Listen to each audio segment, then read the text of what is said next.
నా వరకు బ్రేక్‌ఫాస్ట్‌కొచ్చేసరికి ఇడ్లీ, దోస, పూరి ఇలానే ప్రిఫర్ చేస్తాను. ఈ ఓట్స్, చియా సీడ్స్ ఇవి తినే టైప్ అయితే అస్సలు కాదు. బట్ రీసెంట్‌గా ఇది చాలా వైరల్ అవుతుంది కదా అని ట్రై చేశాను. But trust me this is the most tastiest time saving recipe.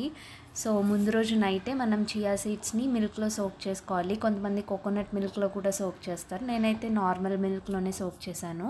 So, ఒక పర్సన్‌కి 2 స్పూన్స్ వేసుకుంటే సరిపోతుంది. ఇక్కడ నేను చేసే క్వాంటిటీ 2 పర్సన్స్‌కి. అండ్ స్వీట్నర్ కోసం మీరు షుగర్ యాడ్ చేసుకోవచ్చు. నా దగ్గర జాగరీ పౌడర్ ఉంది కాబట్టి నేను అది యాడ్ చేశాను. అండ్ వీటితో పాటు నేను నట్స్ నా దగ్గర ఉన్నవి సోక్ చేసుకున్నాను. మీ దగ్గర ఏ నట్స్ ఆర్ సీడ్స్ ఉంటే అవి మీరు సోక్ చేసుకోండి. సో, నెక్స్ట్ డే మార్నింగ్ మనం సోక్ చేసుకున్న సీడ్స్, నట్స్ అవన్నీ చియా సీడ్స్‌లో వేసుకొని బాగా మిక్స్ చేసుకోవాలి. అండ్ ఇందులో మీ దగ్గర ఏ ఫ్రూట్ ఉంటే ఆ ఫ్రూట్ కట్ చేసుకొని వేసుకొని బాగా మిక్స్ చేసుకొని తినేయడమే. సో, మీరు కూడా ఈ రెసిపీ ట్రై చేసి ఎలా ఉందో కామెంట్ చేయండి.